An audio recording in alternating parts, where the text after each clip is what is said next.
다 함께 자리에서 일어나셔서 출애굽기 31장 1절에서 11절까지의 말씀을 저와 여러분이 한 절씩 교독합니다.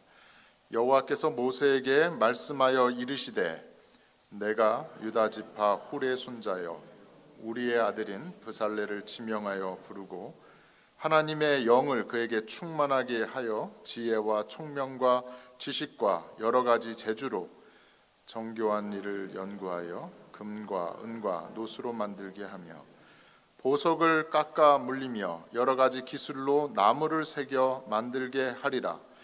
내가 또 단 지파 아히사막의 아들 오홀리압을 세워 그와 함께 하게 하며 지혜로운 마음이 있는 모든 자에게 내가 지혜를 주어 그들이 내게 명령한 것을 다 만들게 할지니 곧 회막과 증거궤와 그 위에 속죄소와 회막의 모든 기구와 상과 그 기구와 순금 등잔대와 그 모든 기구와 분향단과 번제단과 그 모든 기구와 물두멍과 그 받침과 제사직을 행할 때 입는 정교하게 짠 의복 곧 제사장 아론의 성의와 그의 아들들의 옷과 다 함께 광유와 성소의 향기로운 향이라. 무릇 내가 내게 명령한 대로 그들이 만들지니라. 아멘. 하나님의 말씀입니다. 말씀을 주신 하나님께 감사드립니다.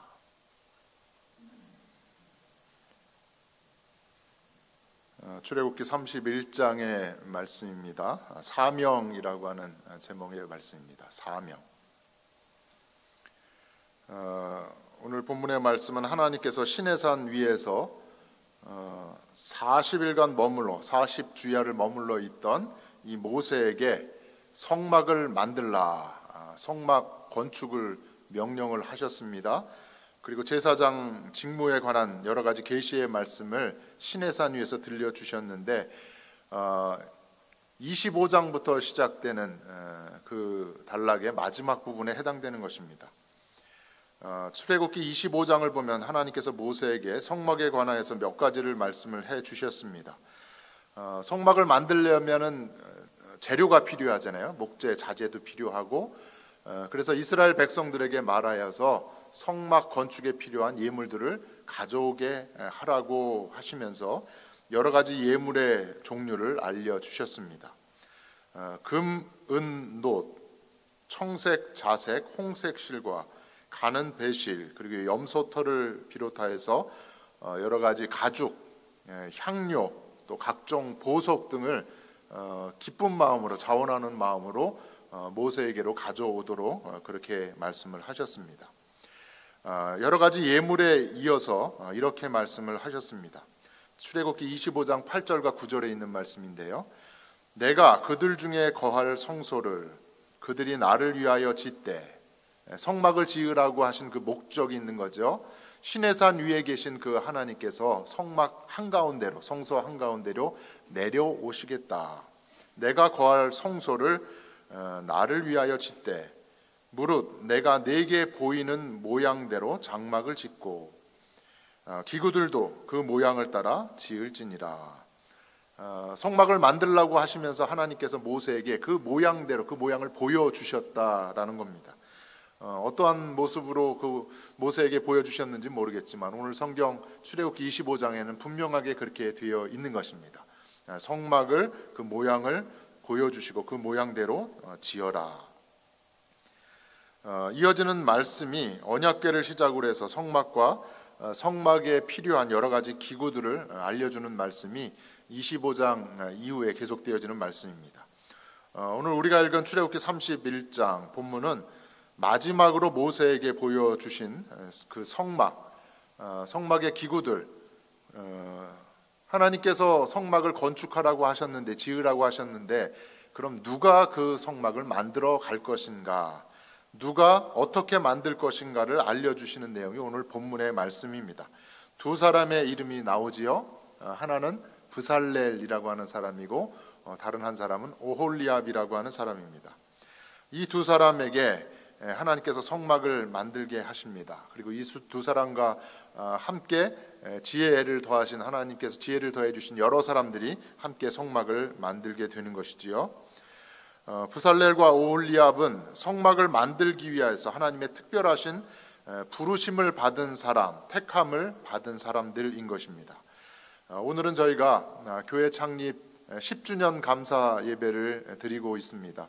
사실 지난주가 둘째 주일이 창립 기념주일인데 날씨로 인해서 저희가 온라인 예배를 드렸는데, 그래서 오늘 세 번째 주일에 10주년 감사 예배를 드리고 있습니다. 감사한 것은 이영인 목사님께서 목사님 제가 연주를 해도 될까요? 하셨는데 가져오신 악보가 사명이에요. 사명. 그래서 창립기념주일에 해주시면 좋겠습니다라고 그렇게 말씀을 드렸습니다. 제가 저희 교회 부임한 지 3년이 조금 넘었습니다. 그리고 올해 2025년 여러분 주보를 보시면 우리 정미라 권사님이 기도해 주셨지만 교회로서의 모습을 하나하나 갖추는데, 특별히 작년에 비해서 올해는 임원을 그래도 감리교답게 세웠습니다.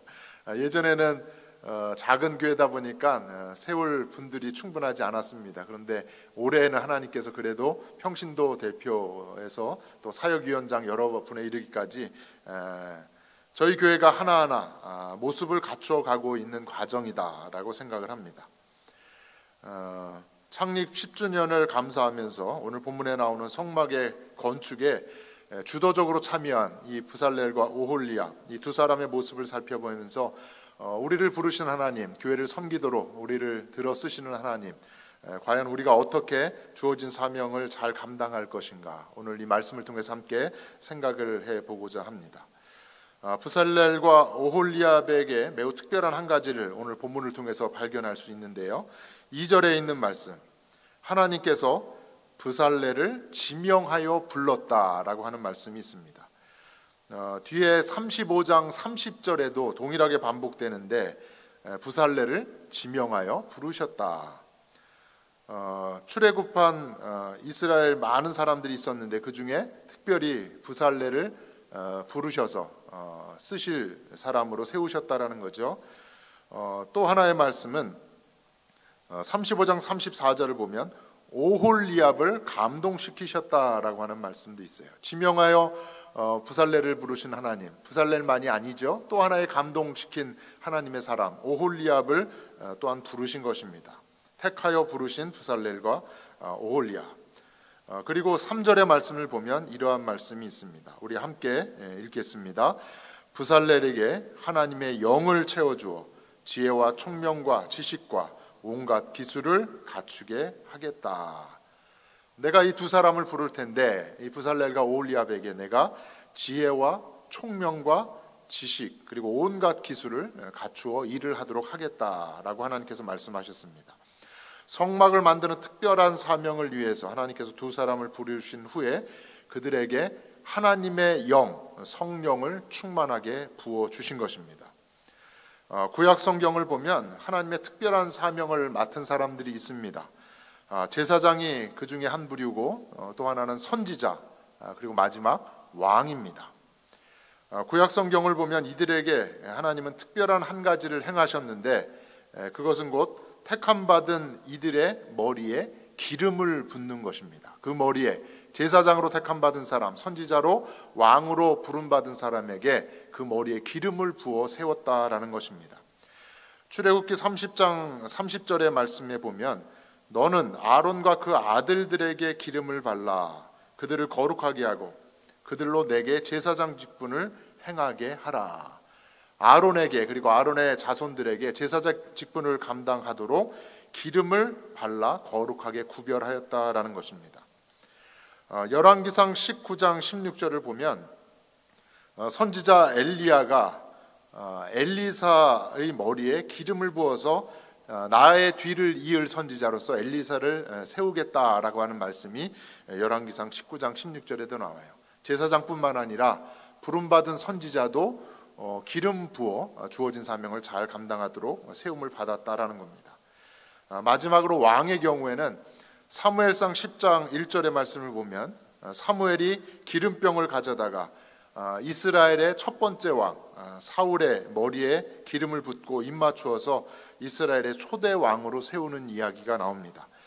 사무엘상 16장 13절의 말씀을 보면 사무엘이 사울의 뒤를 이어서 다윗에게 기름을 부었는데 그날부터 하나님의 영이 성령이 계속하여 다윗을 감동시켰다라고 하는 말씀이 있습니다. 구약 성경을 잘 보시면 다윗의 경우는 기름 부음의 그 사건이 3번이나 일어나요. 사무엘로부터 기름을 받고 또 다른 2번의 기름 받는 사건이 이어지고 있습니다. 이와 같이 이스라엘을 다스릴 왕에게 하나님은 선지자를 통해서 기름을 붓고 성령의 충만한 은혜를 부어 주신 것입니다. 이와 같이 구약 시대에는 제사장, 선지자, 왕이 기름 부음을 받음으로 하나님의 귀한 사람으로 세워진 것입니다. 기름 부음을 받았다라는 것은 하나님의 특별한 사명을 받았다라는 것을 의미합니다. 그런데 신약 성경을 보면 기름 부음을 받은 대표적인 분이 나오는데 그분이 바로 예수님이죠. 우리는 예수님을 부를 때 그리스도라고 하는 말을 쓰기도 합니다. 예수 그리스도. 그리스도라고 하는 말은 기름 부음을 받은 자라는 의미를 가진 헬라어입니다. 같은 의미의 히브리어가 있어요. 기름 부음을 받은 자. 그 히브리어가 바로 우리가 잘 아는 메시아입니다. 메시아의 헬라어가 바로 그리스도인 것이죠. 사도행전을 보면 복음을 전파하는 초대교회 사람들이 예수님을 이렇게 소개하고 있습니다. 사도행전 4장 27절에 있는 말씀인데요. 하나님께서 기름 부으신 거룩한 종 예수다라고 자신들이 만난 그 예수님을 이렇게 소개하고 있는 것입니다. 사도행전 10장 38절을 보아도 하나님께서 나사렛 예수에게 성령과 능력을 기름 붓듯 하셨다라는 말씀이 있습니다. 예수님은 구약의 제사장이나 선지자, 왕들과 같이 어떤 사람에게 기름 부음 받은 적은 없습니다. 예수님이 기름 부음을 받으셨다라고 하는 표현은 하나님으로부터 하늘로부터 성령을 받으신 것을 말씀하고 있는 것입니다. 예수님 또한 하나님으로부터 특별한 사명을 받으신 분이신 것이죠. 이와 같이 성령의 기름 부음은 하나님의 특별한 사명을 받은 자들이 하나님으로부터 성령을 충만히 받은 것을 말씀하고 있는 것입니다. 바울은 에베소서 1장 13절에서 이렇게 이야기를 했습니다. 구원의 복음을 듣고 그 안에서 또한 믿어 말씀을 듣고 믿는 자들 약속의 성령으로 인치심을 받은 자가 되었다라는 겁니다. 그 안에 성령님이 임하시게 되었다라는 겁니다. 이렇게 사도 바울이 구원을 설명한 것입니다. 복음을 듣고 믿는 자에게는 예수를 믿는 믿음으로 말미암아 성령이 그 안에 거하시게 된다라는 것이죠. 우리가 처음에 회개하고 예수님을 믿을 때 주어지는 최초의 복이 그 선물이 바로 성령인 것입니다. 그리고 우리 안에 있는 그 성령이 내가 구원받은 사람이다. 하나님 앞에 섰을 때, 나중에 천국 앞에 섰을 때 구원받은 사람, 예수 믿는 사람으로 보증되어지는 그 보증 수표가 된다라는 것. 그것이 바로 우리에게 보편적으로 예수 믿는 자에게 주어지는 복이요 성령의 은혜인 것입니다. 그러나 성령의 기름 부으심은 더 깊고 풍성한 성령님을 체험하거나 특별한 사명을 위하여서 성령의 충만하심을 받는 것을 의미합니다. 그래서 성령의 기름 부음을 위해서 열심히 우리가 기도를 하지요. 신약 성경을 보면 성령 충만이라고 하는 말이 15번이 나오는데 에베소서 5장 18절을 제외하면 사도행전에 10번이 나오고 또 누가복음에 4번이 나옵니다. 여러분 아시다시피 성경 공부를 하셨지만 누가복음에 이어서 누가복음의 속편이 사도행전이잖아요. 누가 문서라고 합니다. 이 누가가 기록한 누가복음과 사도행전에 15번 중에 14번 성령 충만이라고 하는 말이 나오는 것입니다. 왜 이렇게 성령 충만이라고 하는 단어를 썼을까? 신약에 나오는 이 충만이라고 하는 단어는 구약에서부터 찾아볼 수가 있습니다.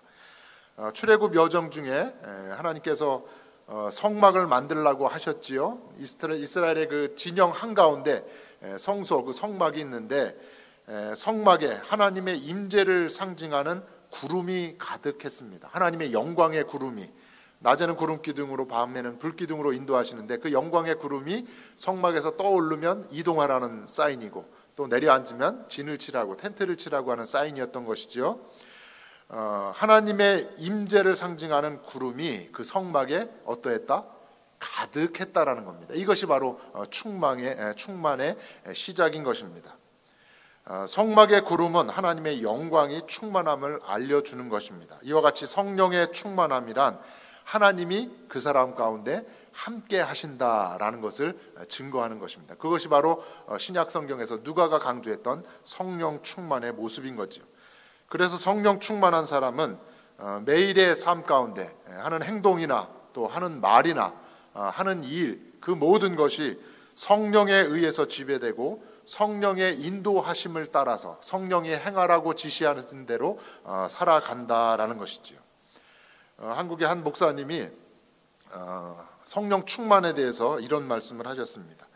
세계적으로 봤을 때 한국 교회만큼 그리고 한국의 크리스찬들만큼 성령 충만을 강조하는 나라는 없다라는 겁니다. 그만큼 한국 사람들이 성령 충만, 은혜가 풍성한 하나님을 하면서 불길 같은 성령 하면서 북치고 부흥해 하면서 성령 충만을 강조했습니다. 성령 충만을 사모하는 것 아주 중요한 일이죠. 아주 귀한 일입니다. 그런데 왜 목사님이 이러한 이야기를 하셨을까요? 먼저 성경이 이야기하는 성령 충만이 과연 무엇인가 이것을 알고서 성령 충만을 구해야 한다라는 겁니다. 한국 교회의 경우 성령 충만을 신령한 영적인 체험 그리고 방언을 한다거나 또 병을 낫게 하는 어떤 신유의 그러한 역사, 은사를 받는 것, 뜨겁게 찬양하고 기도하며 또 성령 충만하게 힘있게 설교를 선포하는 것, 이것을 성령 충만한 것으로 생각하는 경향이 많이 있다라는 겁니다.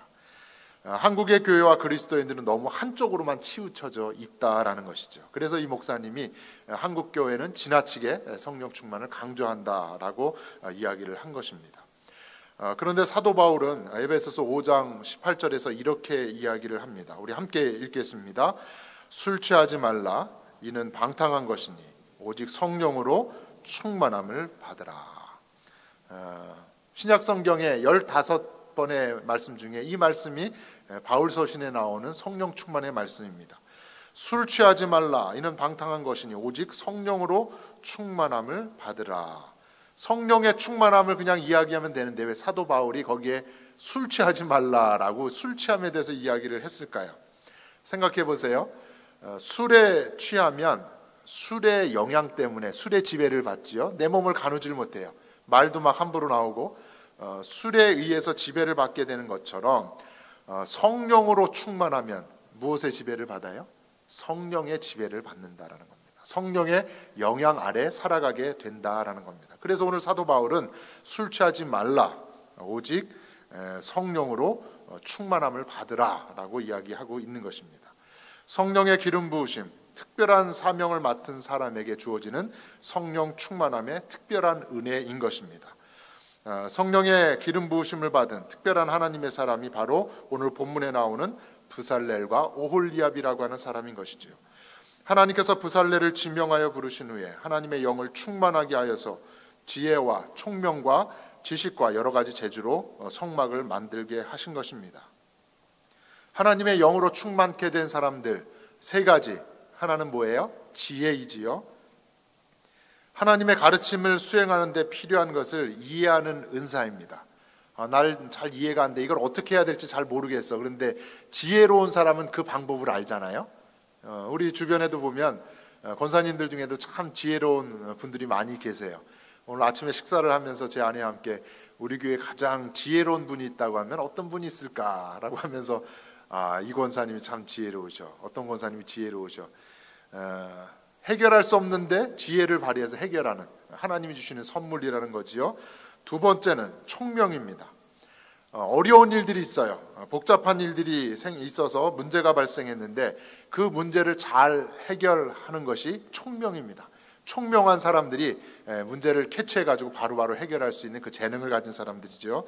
마지막 지식, 일을 진행시키고 완수하는 데 필요한 경험이 축적된 사람들, 지식이 축적된 사람들이죠. 풍성한 그 널리지를 가지고 익스피리언스를 가지고 지식을 가지고 일을 잘 수월하게 해나가는 사람들입니다. 오늘 부살렐과 오홀리압에게 하나님의 영을 부어주셔서 지혜를 충만하게 하고 총명하게 하시고 또 지식을 더하셨다라는 것입니다. 생각해 보세요. 출애굽 이전에 이스라엘 백성들은 어디에 있었어요? 이집트에서 국고성 람셋을 짓는 고된 노역 가운데 벽돌을 만들고 건축을 하는 일을 주로 하던 사람들이었습니다. 이러한 이스라엘 백성들이 금과 은과 노시 왔어요. 이걸 가지고 어떻게, 또 수많은 보석들이 가져왔습니다. 이걸 어떻게 수공예를 가지고 세공일을 할 수 있지? 청색실, 자색실, 홍색실이 왔습니다. 가죽을 가지고 이걸 어떻게 꿰매며 어떻게 천막을 만들지?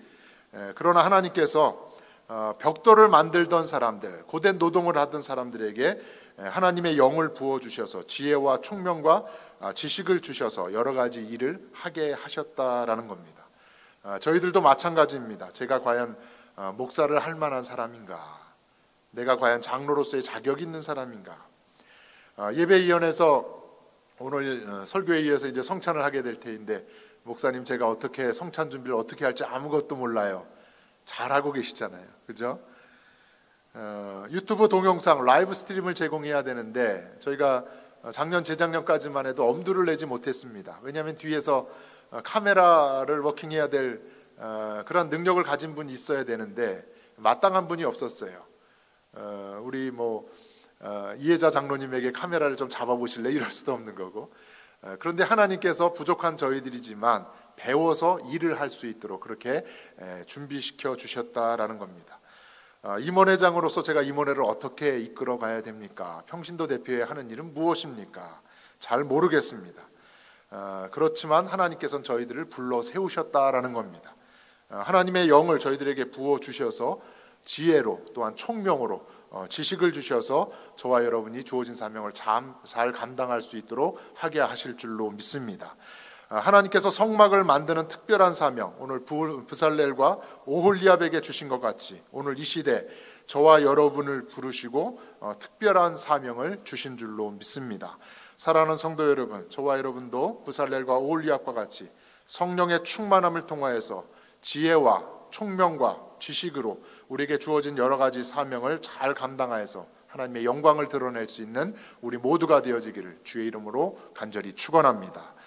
또 한 가지 오늘 본문을 통해서 생각해 볼 것은 함께하는 동역입니다. 6절에 이러한 말씀이 있어요. 오홀리압을 세워서 부살렐을 지명하여 부르신 그 하나님께서 또 오홀리압에게 감동을 주셔서 오홀리압을 세워서 부살렐과 함께하게 하셨다라는 말씀이 있습니다. 부살렐에게 성막을 만들게 하셨는데 하나님께서 오홀리압을 감동시키셔서 부살렐을 돕도록 하신 것입니다. 하나님께서는 성막을 부살렐 혼자서 만들도록 하지 않으셨습니다. 오홀리압을 붙여주셨습니다. 그리고 이스라엘 백성들 가운데 지혜로운 마음을 가지고 돕는 사람들이 나오도록 하셨습니다. 부살렐과 오홀리압 그리고 지혜로운 마음을 가진 여러 사람들에게 세 가지 과정이 있는데, 하나는 함께 일을 하는 겁니다. 주신 건강으로 주신 달란트를 가지고 함께 일을 하는 것이고, 또 하나는 모르는 것은 연구를 하도록 하셨습니다. 야, 이게 어떻게 되는 거야? 지혜를 발휘하고 또 경험, 지식을 통하여서 연구하게 하셨습니다. 마지막, 잘 알지 못하는 사람에게는 가르쳐서 알도록 해서 일을 하게 하였다라는 겁니다. 함께 일을 하게 하고 연구하게 하고 가르치게 하였다라는 것입니다. 오늘 본문에서 주목해 볼 것 중에 하나는 부살렐을 소개하는 데 있어서 부살렐은 훌의 손자이다, 그렇게 나와 있어요. 훌의 손자. 훌을 따라 올라가다 보면 부살렐은 유다 지파의 사람인 것을 알 수 있습니다. 그리고 오홀리압은 단 지파의 사람으로 이렇게 나와요. 유다 지파와 단 지파. 유다 지파는 12지파 중에 최대 파워가 있는 지파래요. 최대 지파예요. 부살렐은 바로 금수저의 사람이었던 거지요. 그런데 오홀리압은 단 지파의 사람입니다. 단 지파는 납달리와 함께 라헬의 몸종이었던 비라의 아들들 중에 하나였습니다.